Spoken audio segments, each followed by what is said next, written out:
this. Pretty good She does, and I do it more.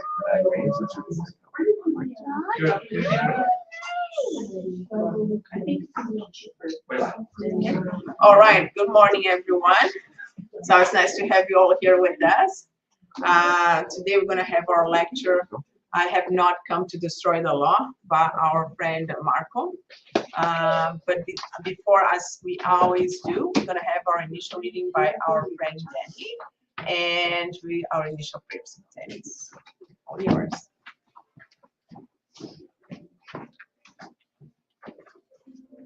Good morning, everyone. Good morning.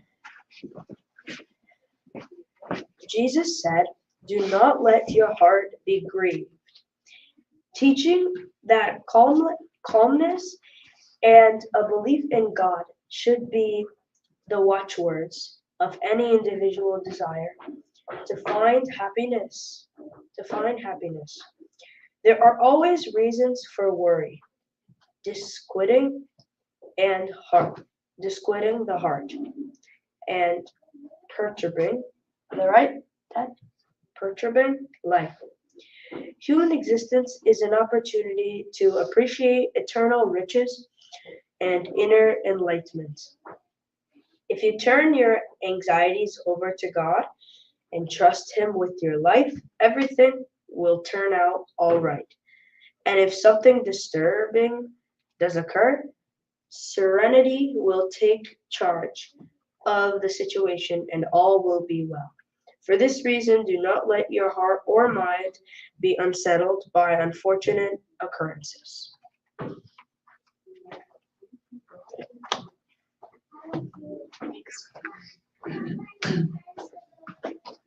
So let us all now here close our eyes.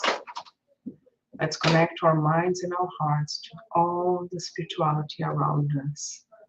And above us, let's connect with Jesus, our Master, and with God, our Creator. Thank Him for the opportunity of being here today, and ask them to guide us all through these lectures so we can learn a little bit of Jesus' gospel through the lecture that our friend Mark is going to bring to us. May Marco also be guided and enlightened all through this lecture. And so be it. Marco, it's yours. Yes. Thank you. Good morning, everyone. Good morning, everyone that's connected with us over the internet. So we have another leftover day of summer still hanging in here with us. So that's not too bad for all of us here in Southern Ontario. And the topic of today that we've these topics are selected for the entire year, right? We've kind of planned ahead of what we wanted to talk about every Sunday. And the topic of today is the first chapter of the Gospel according to Spiritism, which is fantastic, right? We're almost like it serves as an introduction, right, to the entire idea of the Gospel, which is called "I Have Not Come to Destroy the Law," right? And I think for many of us, and I put myself in there because I remember when since when I was starting my journey into Christianity, right? I always had this questions, right, about the Gospels, and some of the particular parts of the Gospels were kind of hard for me to get over, like understand and kind of incorporate, right? This is one of them. So I think that's why, after a few years, I would say, studying Spiritism now, I came to appreciate a lot of this information that we have access to that allow us to understand something that may be a little bit challenging in the beginning, right? To fully grasp, right? So, and I'm going to be using some passages from a few different books today, obviously the Gospel according to Spiritism, but also a book called Jesus in the Home, where we're going to be reading a passage from it, and some other books from André Luiz, right? Historically, let's go back a little bit for the time before Jesus, right? So, from the book Brasil, Coração do Mundo, né, Pátria do Evangelho, we understand that and obviously, other books and spirituals too, but we understand that even before the this planet was created, right?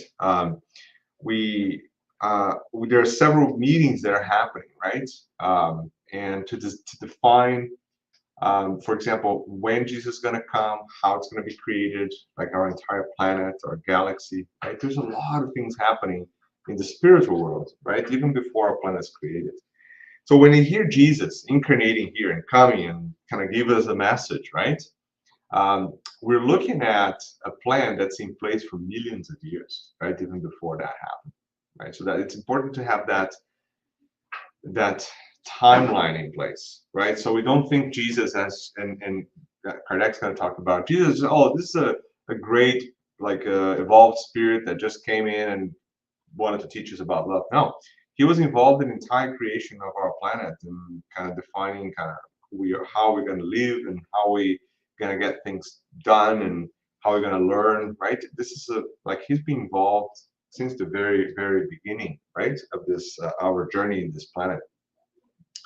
But specifically, like before Jesus is able to incarnate here to give us these messages that we're going to be talking about, there had to be some sort of preparation, right, for that to happen. And obviously, this has happened like many thousands of years before Jesus incarnated. And the prophecies, right, that we're talking about in the Old Testament, right, these are all preparatory steps, right, for us to have Jesus come here and actually able to at least deliver us this message that we're still studying today. Okay, so why this big preamble? Is that if you imagine this, imagine Jesus coming, right, Spirit, and the entire complexity of having him incarnated into these bodies, which are not very dense, not very evolved yet, right?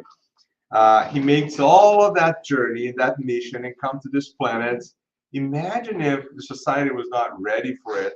We were not ready at that time. We're probably not still ready.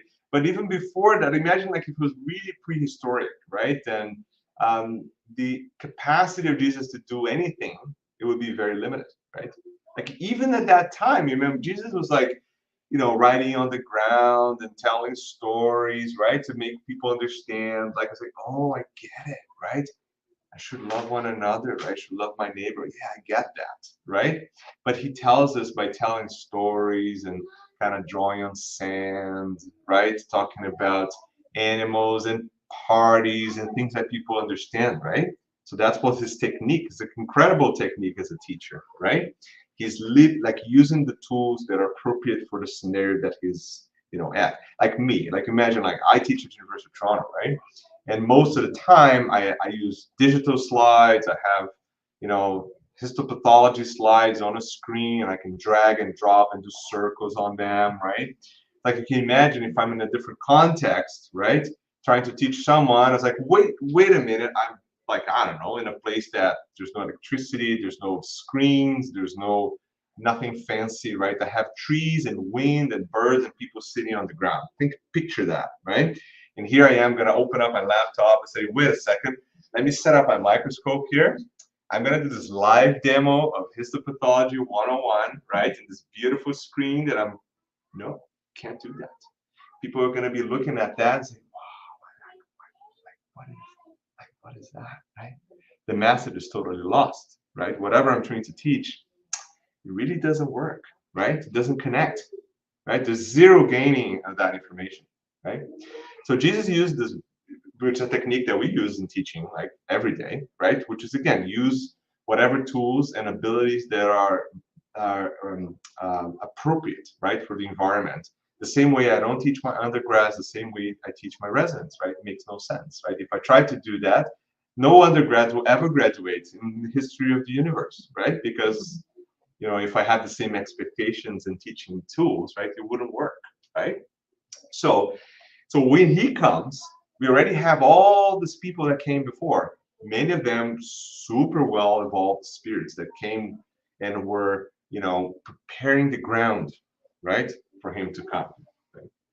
So, for example, we can look at Moses, for example, right? Which is like, again, had an incredible mission, right? The mission was to lead this monotheistic, like a society that believed in one God, right? Which is huge. Like we forget about this, right? Because at the time people would still think, like earlier on, like they would look at the sun and say, well, the sun is something that it cannot create. I don't understand and seems to be a lot more powerful than I am. So that's a God, right? That's how we projected God, right? Early on, right? And then at some point that transitioned into a human figure, right? So if there's something that I cannot create, cannot understand, and it seems to be more powerful than I am, so with this very egoistic view of the planet or the universe, mankind created man-like God figures, right? So it would be a man with some sort of extra power, for example, merged with a man and a dragon, or a man and a sun, a man, that type of, super powerful being, right? Created. And then eventually evolved into this like white, bearded old man that somehow represented to be white, but which is also, again, a male, misogynistic, dominant society looking at God as some sort of a male figure that has, like in the 60s or something like that, right? Which is, we know exactly where we're leading at. Like we're still dealing with that today, right? Anyways, so we're looking at that transition in time. So Moses come in a time that all the stuff we talked about is already sorted out. So they're able to come from this, God in somewhere else that I don't know where it is, like sun, to God as some sort of one and some sort of a human-like figure, the way they see it, right? So we have that entire progression from many thousands of years before to that time. So Moses is now gonna go in and lead these people, right? Which are, monotheistic, believed in a powerful single God that had some sort of understanding of God being powerful, God being just, and God having a lay ground framework of laws, right? They believed in that. So that's huge, right? Because again, if you go back in time now, if you believe sun is a God, then what are the laws that govern the sun, right? What? I have no idea. Just like the hottest thing, that object that we can kind of figure out in this, that's the only law that I can tell, right? There's no groundwork understanding of how does that work, right? So you see how that evolved too, right? From sort of an abstract thing to something that I'll say, well, if there is a God, see, there's this philosophy coming in, right? We know the philosophers came before Jesus too, right? So the philosophy comes in as like, well, there has to be some sort of understanding, right? And the Greeks were really good at that, of kind of who am I? So then what is God, right? All those questions start to be answered. So Moses come at that time and say, okay, wait a second. I'm going to lead all these people now into a organized society, right? I'm going to rescue them from the Egyptian domination and all of that, cross them through the desert, bring them into their society, and I'm going to set up some now written in stone rules. Like that's the most incredible imagery of that, right? Because that's exactly what he's doing, right? So Moses' work, right, as an incarnated spirit, was to organize that society into some sort of rules that people could understand, right? And if I say that now, it makes more sense. So the first one is that there's one God, right? And of course, there's no other gods, one God only, right? And the other rules are related to that. For example, like do not take God's name in vain. In other words, like if you believe in God, follow whatever God's tell, like what God represents, right? That's a simple rule that we're still taking in Spiritism, right? But then other rules, for example, very important: honor father and mother, right? That is essential in a society, right? And if you take it that as like some written in stone, in other words, unchangeable, that's the imagery of it, right? You cannot change, right? This is the law that God provides to us, and we should follow it. And you put in there that you should respect your neighbor, do not steal, do not kill, right? Honor father and mother, basic rules. Like we can look at that today and probably say, well, that kind of makes sense, right? But at that time, it didn't, right? People would actually kill each other for the most absurd things all the time. Like there's no sort of understanding of space, of society, of respect and certain levels, right? So this is the where everything, and I like the idea of written in stone with fire kind of thing, because that's really like what it imagery of what it represents, right? This coalescing basic groundwork, right? Some of them are nice. For example, do not covet your neighbor's wife, right? Do not covet your neighbor's properties, right? Horses and stuff. So again, this is basic steps of civilization, right? Living together. So if you think carefully about what Moses' job is as a spirit, like think about how prepared that spirit is, right?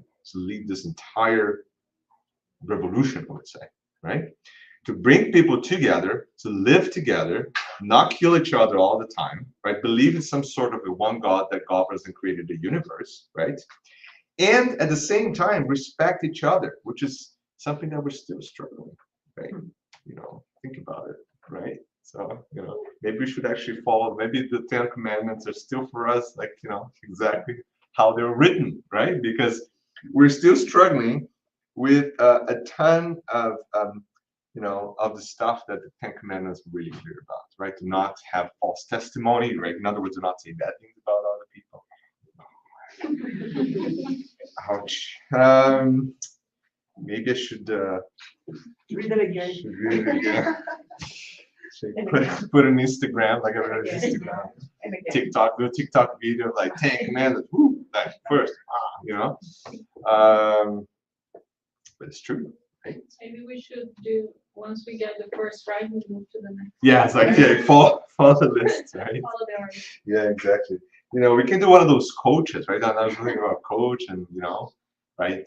How to be successful is like, like basic things. Don't kill each other, don't say it anyways. So the 10 Commandments, like this incredible, physical analogy of, okay, this is what society kind of looks like, right? And we still kind of follow that pattern, right? Which is interesting, right? So that is absolutely necessary, right? As a preparation step for what's to come, right? And it is interesting, the Spirit Erastus, right, writes, and he was disciple of St. Paul. He writes in the Gospel, right, and he says this, which I'm going to read exactly from the Gospel. It says, God's commandments given through Moses contain the seed, broadest Christianity morality. In other words, again, little seeds, right, 10 things, right, shouldn't struggle with that, right, I guess, or maybe we. But biblical comment, however, the biblical comments or the stories, right, that come from it have restricted their meaning, right? Because put into practice in all their purity, they would have not been understood, right? Nevertheless, the 10 Commandments remaining the shining frontispiece, the beacon that should have illuminated mankind on the road of its travel. The morality taught by Moses was appropriate for the state of advancement of people at that time, right? As usually is, right, in evolution. So that's the Spirit Erastus, right? And you can also imagine that if Jesus comes around that time, with the same message that he had, a few thousand years later, if you just said, we should actually respect and love one another, don't punish people that do wrong things and all that. Like he would be completely overwhelmed by saying, get out of here. Like, I don't understand you. Like, you're nonsense. We're gonna kill you anyways because you're saying like weird stuff, right? So this is exactly what would have happened. Well, it happened again, but anyways, it would have happened early on. So we didn't even hear the message, right? Basically, right? So that's the idea, right? So then the gospel comes and say, now Jesus, he says that, like, by Matthew in chapter 5, right? He would say, I have not come to destroy the law, right? Which is interesting because some people try to associate that with the idea of the law, eye for an eye, like some sort of civil laws, right, that were in place at that time too, right? In other words, a type of punishment for doing bad things, right? But really, Jesus is not talking about that. Jesus is talking about the same beacon of light that was brought through Moses and so many times before by other people, right? So this is being building up in society. So what Jesus is really saying is that, well, there's a set rules that are part or govern the universe. And if you follow the laws of God, which is like the divine natural laws, the laws of the universe, then you have this breeze through life and you're going to reach perfection, right? Because you just follow along, right? But if you deviate from that law, then you suffer natural consequences for those deviations, right? And he's not here to say, well, those laws make no sense. We're going to switch out everything and make everything better. No, he's just saying that let's put them in practice, right? That's what he's doing, right? So that's why he's saying that, And he will actually summarize all of those 10 commandments, right, into something a lot more simple, right? So love God above all things, right? And your neighbor as yourself, right? There's the law of the prophets in that sentence. Like, it can't be better than. So this is a great teacher, right? So this is like a teacher that, he'll teach you, like, in my area, my case, for example, he's trying to teach you all about protein biosynthesis and, mutations and all that, like doing all this cell, how protein is expressed and, all these post-translational changes, right? He's talking about all that lecture, right? And then at the end, you say, you know what, if you want to remember one thing only, right? Boom, right? He's giving our lecture, right? Just remember this, right? That your cell is designed as a little factory that will turn this sequence of events that is very well translated here, the sequence called DNA, and make something that works out of it, right? And that's it. Like, it keeps doing it in a very organized way and lives like that. Bingo, right? One line, right? If you understand that, you know how the cell works, right? Well, that's kind of what Jesus is doing to us. It's like you take all of the rules of the universe and put in one sentence and say, that's easy. Love God, love everyone else like you love yourself, right? Like we do unto others what one to do unto you, right? And the opposite too, right? And that's it. If you follow that, you don't need anything else, really, right? You don't need anything. But how easy is to implement that? That's the thing. So that's what Jesus is doing, right? Because he's not going to come here and say, like talking about the lecture in the beginning, I'll give you this lecture, right? No. He's actually doing what he's teaching. And he's teaching by actually doing it, right? Representing it. Now, that is hard to find, right? It is really hard to find, even nowadays, someone that would have that skill. Like, and you see this in primary education primarily, right? Like educators that are not teaching kids, telling them what to do, right? But basically by transpiring that imagery of what they want them to be by actually being that person. In other words, being a reference, right, to early education. You see that very often in early education, right? Which is beautiful when you see it, because those are those teachers that we all know that they have the gift, right, of literally can teach in any scenario, in any situation, right, just by being themselves, right, by bringing that inner light out of them, right, into their teaching. That is very hard to find.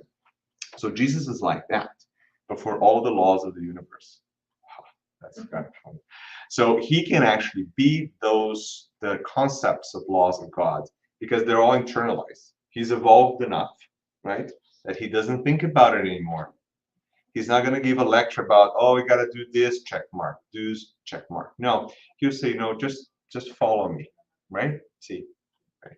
And it's so powerful that we have the passages that people will actually get close to him, not touch him.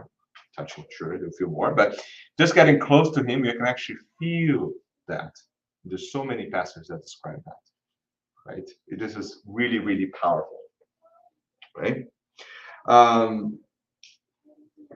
So now we think about Spiritism, right? So coming to Spirit now, the third revelation we like to call. Obviously, when Jesus is teaching that group of spirits that are incarnated as fishermen, kind of working on, harvesting, right, in the very, very early development stages of society. Obviously, Jesus could not go there and give like a teaching, like, hey guys, listen, this is what's going to happen, right? This body is just like a bunch of organic compounds, like carbon, nutrient, like, don't worry about that. This is like going to go back into Earth. It's going to be degraded by bacteria. It's going to come back to another body. Don't worry about that. What is really living inside of you is like your spirit, who you are. So this thing is immaterial. People are going to look like, what? Right? This guy's nonsense. Right? They're already doing that to him when he said you should love one another. Like, can you imagine? Like, if he's right now talking about what does exactly mean to be you, right? He couldn't, right? So obviously there's another groundwork preparation for other moments of learning that we're going to have, and this is one we're living right now. Where Spiritism comes, like, yes, everything that Jesus said, we're not breaking the law. We're not recreating the law. We're not doing anything against it. We're building on, or we're making even another step into that understanding of what the law is. And now that Spiritism is reviewing that. I like to think of, when you're making the passage from like when you're in daycare, and then you go to JKSK, right? And now we're like grade 1, right? In evolution. Like everybody's like, oh, university. No, we're not there yet. No. We're like grade 1 now, right? Because we have homework, right? We actually have like sit downs and kind of let's talk about latter day, right? That's what we're doing, right? In the evolution, right? Because not too long ago, we're literally daycare running around and kind of, nonsensically doing a bunch of things that, like maybe you get a little hint of a teacher saying, yeah, this is a bird, see how a bird looks like. It's like, yeah, and then like breaks everything, So that's where we were, right? And then we went a step further. It's like, okay, we're starting to learn about concepts, right? And now we're like, okay, now this is cool. We started, okay? So see, we're evolving, right? So Spiritism is coming and taking things now to us that we're like, okay, now you're ready to understand what a plant is. So you're gonna plant this little seed, like bean, like every kid does in school, right? And you see this little thing coming up, right? And now we can talk about, say, see, this is living, this is like photosynthesis, right? This is how it survives, it needs water, right? So that's what we're learning now. There's a lot more to it, right? Instead of just saying, yeah, let's plant this tree, wow, cool, yeah, I don't like it anymore. It's like, and move on, right? So we're learning. And to do that, Spiritism has to bring what we have now. Remember what Jesus did in the past, that he brought the tools that are available to him, right? So he would teach in a mountain, right, at night, when people, he would teach in a boat when there was a storm, right? Think about that. He's teaching about faith when people are like crying to death because of a storm, right, in the boat. Isn't that what he did? So how he did it? Did he bring a chart like I do in schools, like put a slide, like, see, this is the slide. It says storm is this and that, and don't worry, because no. He's literally doing nothing. He's just sitting calmly, right? And he said, have faith. Look at me, right? He's using that scenario to teach about faith, right? So, but nowadays, obviously we need to take that learning, but now we're in a scenario that we have these things called science, philosophy, right? So we need to use those tools to teach. That is actually the method that we use today. That's exactly what Spiritism brings now. See how the incorporation of methods come along, right? So now we can use religion, science, and philosophical ideas and rationale together, right? To teach about what faith is, right? Instead of being in a boat in a storm and just kind of using your faith, right? And talking about the seed of the mustard and all that stuff. That doesn't work anymore now. Right? I can't just say to someone, hey, yeah, you take that little seed, that tiny seed, it's going to turn into a tree. Fine, right? But it doesn't connect, right? Because people need more. How? What is this, right?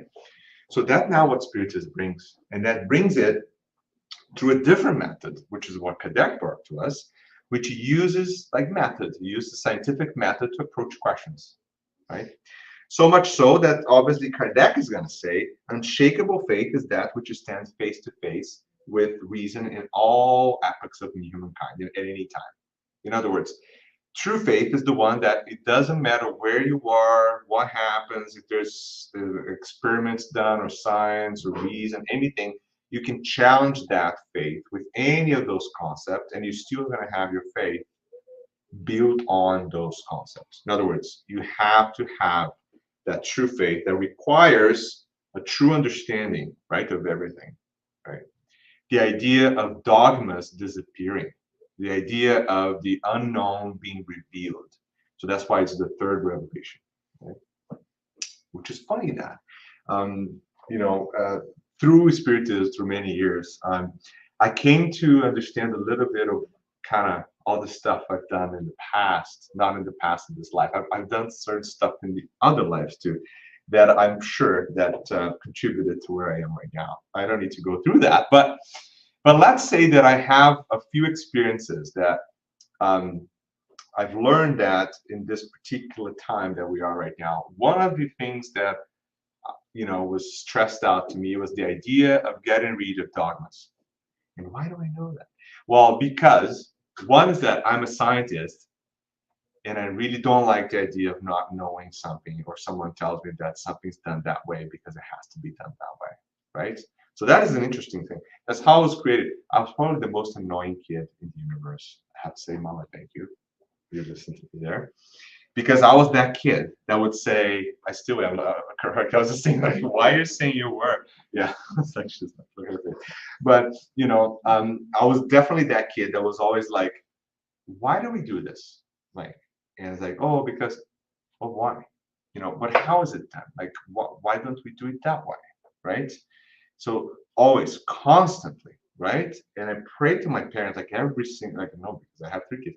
So I pray to them every single night to say, thank you for your patience and understanding that this, because it is tough, right? But I never settled with, so to the point that I used to take apart things to figure out kind of what was doing it inside. I wouldn't believe if you tell me. I remember the story Mama Till's telling me today. She brought this car that was like a speakerphone with a person talking inside, right? And I could not, for the life of me, I can understand how is that possible, right? And always no one explained to me like, oh yeah, there's, I don't know, someone didn't explain to me properly, right? So in my mind's like, this is not possible, right? So I open it all up, right, to figure out this little speaker that was doing it, right? And I was so proud of myself, right? But you can see how that's a problem. It's like, yeah, that's right. Yeah, imagine like put it back together, which is a different part of the story. But anyways, so now this is the reality we're living in, right? That so I know I came as a spirit. Well, obviously, and this is kind of what drives my career. But also, I took Spiritism after I've done all my training and research, which is interesting because I brought that into Spiritism too. And that's probably one of the things that I'm most excited about to Spiritism is the idea that I can have a conversation with anyone at any time, at any point, and we can debate anything, and my faith does not change. What I believe, I can easily explain in using science, philosophy, and religious concepts at the same time. I don't have any problems doing that, right? And I think that, because you can imagine me in church, right? It's like if I took apart the car, I was that kid that always gonna, say, what, wait a minute, like, what did you just say? Like, because, for the whole time, we couldn't do that, right? We couldn't ask a question in church, like, that would not happen, right? But I did, right? So I knew my mom was not happy with me, right? I was like, but I couldn't control myself, right? And I think, I think this is one of the good reasons why I'm here, anyways. But for all of us, I think the summary of this is, Spiritism is this incredible collection of knowledge and tools that allowed us to build on, like, everything that we've been working on since we were, early incarnates in this planet, right? But also tell us for a fact that there's more to come, right? Because this is exactly how evolution is, right? And if we keep thinking that, oh, we're so good as a society, like we know everything, we don't. Like, we actually don't even know what we don't know, which is like one of the challenging things in life, right? And the more you know, the more you understand how much you don't know, which is like one of the key philosophical questions in science, right? The more you understand something about something means that the more you understand that you know nothing about that same topic, right? Which is cool because in spiritism it's kind of the same thing, right? I'll give you an example. So Andrea Louise came to us.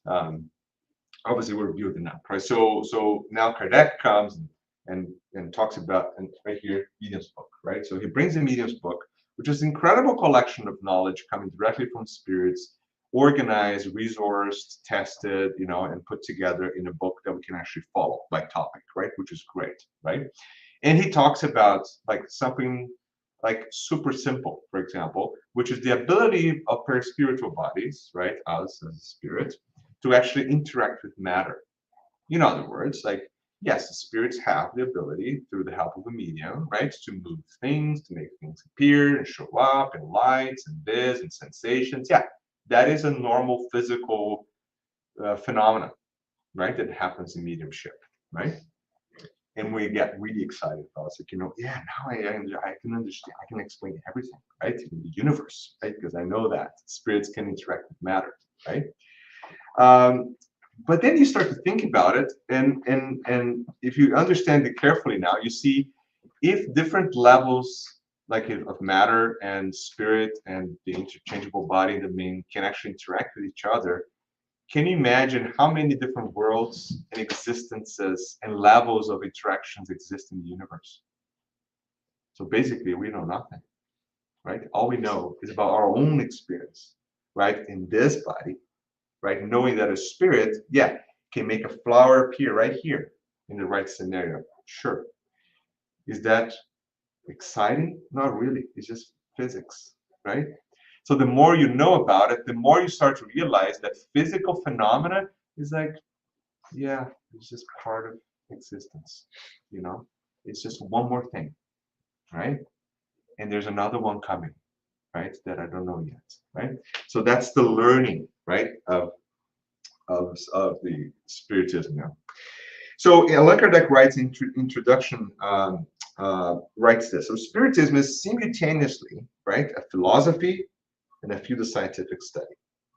As a scientific endeavor, this is Kardec words, it studies the relationship between the physical and the spiritual worlds. As a philosophy, it deals with the moral implication of that relationship. And more explicitly, Spiritism is a science that deals with the nature, origin, destiny of the spirits and their relation to the corporeal world. So that's the summary of Spiritism, right? And by understanding the nature, origin, destiny, interactions between the spiritual world and physical world, all the moral and principles of the laws of God are embedded into it, right? Because that's kind of what we need to learn, how we live, right? How we grow, how we evolve, right? So that's what Spiritism is, right?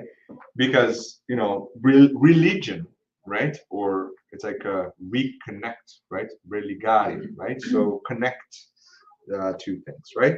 Talks about, you know, moral consequences, right? Or the laws, right? Of laws of God, right? As a philosophy, you know, Spiritism can address questions, for example, where do we come from? Where are we going? What we are, right? With this rational investigation, right? It also helps us get rid of a lot of our dogmas, our biases, you know, our, you know, egocentric views of the universe, right? Because now we start to have solid proof that we are actually all the same. That's like, you know, sounds like, oh, of course. No, it's not easy, right? Our society still struggles with it, right? People still treat others differently because the way they believe, they look, they choose what to do, like all the time. This is like, we lived so many incarnations dealing with this that it's taking a lot of all the incarnations to get rid of it, right? So we finally treat and see each other as equal, right? Because Spirit is going to say, wait a minute, that person that you're looking right there, that you're totally dismissing or treating unfairly, most likely is a lot more involved than you are spiritually. Think about that. And then you go to the spiritual world, and here you are, and then in the book, Heaven and Hell, if you want to read the stories of the spirits that discarnate as big kings and queens and rich people, right? With servants and all that. And they get to the spiritual world, what do they find there? They're servants, right? Morally elevated, helping them out. It's like, hey, come, And then the big person, like the well-known figures, right? They're all humbled. Now, if you go back now to Jesus' time, isn't that what he said? You want a seat first on the table, you want a seat last. Remember Jesus talking about that? That's exactly what he's talking about. But at that time, he couldn't talk about spirits incarnating, discarnating, and the body and this. He couldn't say that, right? But now we're listening from the spirits directly. That's exactly what Jesus taught us at that time, right? Finding your seat on the table. In other words, who do you think you are, spiritually, morally speaking, right? Not as you are as a well-known figure in this planet, which most likely means nothing, right? Most of the time, other than titles, right? Which is funny too, because you can see a lot of people are really stuck into titles, right? And titles are not like basically most of the time it's just like telling someone that you have the ability to do something, right? Which is not really fancy, right? I, for example, really ask to be called by my first name all the time. I do. Like, I don't like the idea of someone, oh, this is Dr. this guy, right? All the time, right? Like some people do, right? But I don't. Because, if you put all my titles when you're calling me by my name, what does that mean? It just creates a barrier, right, between people. I'm not better than anyone. Most of my patients probably have more life experiences than I have anyways about things. So just because I know how to manage their pain, that does not make me better than them, right? But this is a difficult concept, right? Because a lot of people are really stuck into it. Like, hey, I'm a doctor or whatever, right? Respect, like titles, I'm not into that, by the way. So in the Spiritist magazine, there's a nice article that's Allan Kardec, Allan Kardec talks about this, which says, let those inclined towards science, right, cultivating them their dignity, those who devote themselves to philosophy to ennoble its postulates, and those who consecrate themselves to religion turn divine its aspirations. In other words, no matter where you're coming from in this learning in Spiritism, right, let us all together understand that we're all here to achieve moral perfection, no matter where you're coming from, no matter what you believe, right? And if we all agree and believe that God is supremely just and good, see, that's what Moses brought to us, right? See how it's building up, right? So we have that great framework down that God is perfect, is supremely just and good, right? If you believe in that, so whatever happens to us right now, there's no, we're not being punished for no reason. We're not suffering for no reason. There's always a reason behind everything. And if God is just, I just have to see how that's going to take me to moral perfection one day, right? So every problem that we're going through is going to be tiny in the landscape of timeline of our existence. So see, that is what the consolation that Spiritism brings, but also scientifically speaking, right? So see how we interchange all of that into one thing, right? So Spiritism will teach us that, but to teach us that, we have to understand what reincarnation is, what spiritual body is, right? Of how action and reaction works, right? To us to finally understand that whatever I've done, no matter how bad it was, we'll learn, we'll move on, and we'll get better, and we'll be perfect. That's the consolation. So what that Spiritism brings is that you get true consolation by actually learning all of those concepts. If If I am some sort of super well-known, famous religious entity that will just come here and say, yeah, we'll bless your sins and you move on. No, that doesn't work. That doesn't connect anymore, right? Because we need to get that info, right? We need to know the inner workings of this. Like, how does that work, right? And that's what Spiritism is bringing, right? That's the science behind it, right?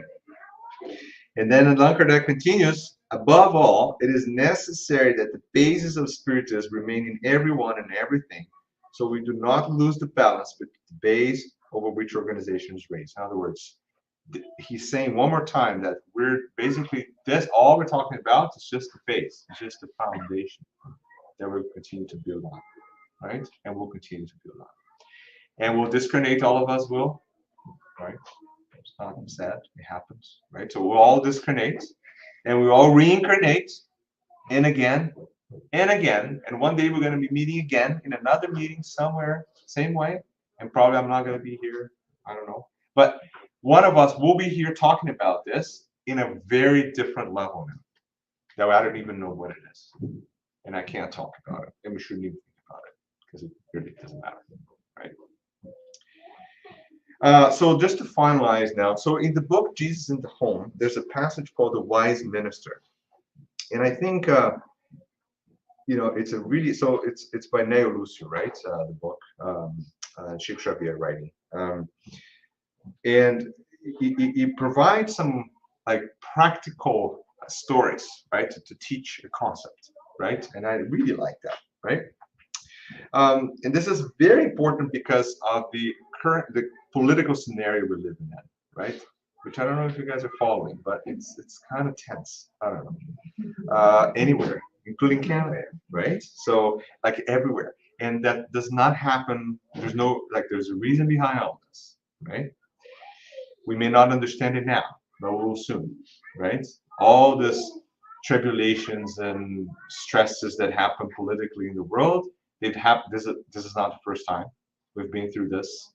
So many revolutions and changes and wars, right? All of those things that come and go in our societies. We're living through that moment now, right? Does it mean we're going to have a war? No, it doesn't mean that. But it means that there's going to be a little bit of chaos, right? Until we settle things and move forward, right? But, so this is the story, right? So Matthew was actually so the idea is that Matthew was talking to the group, right? To a lot of people, right? To the servants, like there. Imagine this is like a gathering at the end of the day kind of thing, right? Jesus sitting down, the disciples are all there, right? And then he was looking at that scenario. Jesus started saying, you know, there was once a kingdom in whose inner circles there was a large party of adversaries of the king. Little by little, the spirit of rebellion grew in certain rebellious families, right? Within a few weeks, an entire province in despair rose up against the king, right? And kind of took over, right? So the king was really stressed out about this, right? Imagine this revolution brewing, right? So the king decides, you know what? I'm going to call to govern now, right? I'm going to call a few people and we'll see what happens, right? So the first person he starts to call in was a judge. So he calls a very well-known judge, say, you're going to now govern my kingdom and you're going to deal with this arrest, like with this popular and tribulations and stress that society is going through, right? So the idea is that he would, he would stifle that discord, right? Or political discord, which is interesting. But the first thing the judge started to do is to create new laws, documents, rules, right? From his desk, like, rules. Cannot do that, can't do this, you do that, right? So that's what the judge started to do, right? None of them worked, right? Because of the context, the scenario where they were, it wouldn't matter if you write something or not. You couldn't implement it. So the judge failed. The judge was not a good option. So the king decided, you know what? I'm going to bring a teacher. It's a smart idea, right? I'm going to bring a teacher to govern, right? But what happens is, when the teacher started the job, all he was able to do is do this beautiful lectures to the society that had like 0% uptake. In other words, in practice, it was beautiful, but in practice, it didn't work, right? So the king said, wait a minute, let's call someone else. Let's call a priest, right? Well-known priest. Right? So he brought a priest for help, who took the noble position right away, right? And the first thing he did is to start to curse the people that were doing whatever wrong that he thought he was doing. So a very judgmental view of the situation. This side is wrong, that side is right. This is against God, this is for God, right? He used discord to actually try to fix the stress, which is not a good idea, right? Make it worse. Actually increase the polarity of the situation. Didn't work, right? So disheartened, he says, I like this word, disheartened. The king brings now a physician. It's like, let's heal these people, right? That's what we need. We need to heal the people, right? So the physician was obviously very, well known in dealing with stressful situations and healing people and doing medication for those in need, right? So it's like, bring it on. And the first thing he did is that he started to, try to amend the situation as much as possible. And he realized that some people still wouldn't agree necessarily with what the king was doing. He immediately calling those people sick. So again, increase the bias. It's like, oh, if you don't agree with the king, so you're sick, you're mentally ill, you need to be, admitted or medicated, sedated, right? Because this is too much, right? Again, increasing even more the polarity. Didn't work, right? More desperation, more rebellion, right? So of course, there's going to a point that the king is going to say, well, now I'm going to bring a general. I'm going to bring a general to deal with this, right? And you know exactly what happened with the general. Right?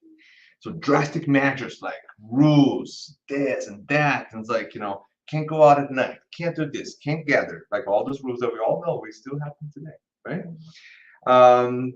Obviously, that orchestrated a civil arrest against them, right? Because now a lot of people are saying, you know what, those rules, they actually worse, they make it worse, right? So he orchestrated a civil war, right? And the death began to reap against the society, right? Including that of the feared general that actually died too. So actually being the general as a ruler actually increased tensions, war, then he actually died too, right? So then, with a heavy heart, and I like that because I can see the king. Okay, right? So he brings a wise man for that position, right? So the wise man, and I'm going to read directly from the book now because I think it's very interesting, right? Did something hard thinking for some time. So the wise man just thought first, which was interesting, right? And then began new activities. So he wrote no new laws. No, he did not give a single speech. He did not censor or attack the people that were against the king. He wasted no time talking ill about other people, right? He did not incite any type of revenge or violence. That's the first step, right? He went personally to the areas of, that were in trouble, right, of arrest and turbulent regions, in order to determine what actually they need or what they want. So he listened. What a skill. So he saw a lot of people without homes, jobs, education. So he started to create plans to build houses, create workshops, roadways, constructed schools, encouraging work and education, fighting bravely to understand that fraternity against idols and ignorance. In other words, fraternity, listening, right, and helping those whatever they need, right, to deal with that arrest. It wasn't very long before all the discord in the kingdom disappeared because the concrete action of the good had eliminated all the mistrust, hardness, indecision, and all the sick and rebellious minds of the region. So Matthew then, this is all from Matthew, right? Remember the story, right? So Matthew gazed at the Lord at the time, delighted with his ideas, and said, the conclusion is, hatred can kindle many fires of discord in the world. I think we know about that. But no system of salvation will really be worth anything unless it fairly benefits minds that evil rebellions have thrown out of balance. In order for the good to reign, there must be a positive reality in the field of evil, so that a living and pure light may arise to banish the darkness. Bingo, there you go. Do we want a peace for real? We need to understand that everybody needs to be living in happiness and health and be respected. So in other words, it's just not us from a pulpit, right? Attacking. So that's why the idea of the religion building, right? To this point, being here and talking beautifully and judging others, revengeance, right? All those things, they just make more fire, right? Unless we realize that, hey, wait a second, we need to get together and kind of build from there. Now, are we going to go through multiple rounds of fighting and stresses and revolutions to get there? Yes, we will. It doesn't mean that tomorrow I'm going to go in the worst, most chaotic area in the world, walk in there and say, what do you guys need again? We're going to fix your problems. No, that's not what he's saying. But Jesus is telling us here what's going to happen in another few thousand years. You see? So this is incredible. Jesus is talking to us because for him, like 5,000 years is nothing, right? He's been around for I don't know how many millions of years, right? So for Jesus, we're all little babies, right? In grade 1, right? So basically, he's telling a grade 1 to say, you know what? When you finish grade 8 and you go to high school, there's so many things you're going to have to deal with, right? That you're going to have to, think about what you're going to do in your life, build a family, But he can't say that to grade 1. Grade 1s will not get that, right? But now he's doing this with this story, right? Do you really want to achieve peace? You're going to have to stop the hatred. You're going to have to work together, right? As a group, listening more than talking, right? Because that's what the wise men did. Anyways, so I just want to finish with that. Because I find it very, very interesting because of what we went through today in the world, and obviously wrapping up the story of the day, which was like Jesus he did not come to destroy the law. In other words, we're all going through the same law, like the same pattern. We're just building on it and learning from it, right? And this passage gives us a hint of kind of what's to come, right? What's to come is a point that we're actually going to look eye to eye to every single person in this planet and see that person with the same love that mothers have for kids. In other words, perfect love. There's no baggage, no background anymore. Like we all just literally want to see the other person happy, right? We're going to get there. Okay? Thank you all. Any questions from internet? Any comments? Questions? Yes. Spoke about the 10 commandments, right? Yeah. But that's one that I always have that in my mind because like you said, we are in grade 1. Yeah. So we when really drop the coin. Yeah. Start to say no. Yeah. I understand that now. Maybe we already went against a bunch of those. Oh, for sure. How we deal with that? Yeah. Because in the way that sound in certain things that we read, says, "Oh, not do that." Yeah, that's right. That's right. Just continue doing, right? So that's a great point. Yeah. So this is another thing that Spiritus brings to us so clearly is that the concept that we may take very different roads to get there, but at the end, so we know the start we created, and we know the end will be perfect, right? Now the road can be kind of curved a lot, like you're going to going up the mountain, right? You're going to go round and round and round. So yes, of course. So it sometimes takes a very long time and many mistakes and many challenges to the law, to the commandments, right? To get it, right? But we'll get through it. We'll learn it. The fastest we do it, the more strict line that road is, right? But if we go around in circles a little bit and in and out, we're still going to get there. In other words, take away from us that pressure, right? That sensation like, oh, I'm doomed, I'm failed, I'm horrible, I can't be good. That is a bad feeling. That's a very bad feeling, right? Yes, because we can always go around it, we always get better, and no one's inherently bad, right? We're all inherently learning different ways, right? Yeah, some people make huge mistakes doing that, but There's always going to be a consequence stage and a return to normal pathway stage, no matter how bad it was, right? And you know, it's this is a real story now. So Judas, when he betrayed Jesus, right? The big story, right? So till today, people project revenge thoughts against that spirit. Think about how crazy that is. We're still stuck on it, right? We're still like, and he's probably like a million times more involved than we are right now. Looking at us, it's like, oh my God, like this little babies, they don't get it. That I'm over it, right? But he's still probably feeling the hurt, right? From us, projecting that thought. So we're stuck on that, right? Because we're kind of not, we're still in the baby infancies of the development.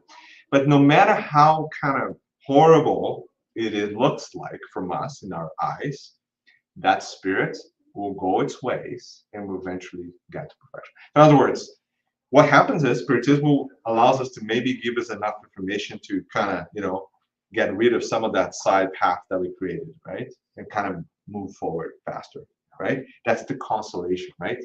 Knowing that we're good, like we're all good. We're all good inside. No matter what you think, we're all good inside, right? So, okay, anything else? No, thank you. Thank you, Marco. All right. Thank you, everyone that was with us over the internet. Hoping to have you here back next week. Have a blessed Sunday and rest of week.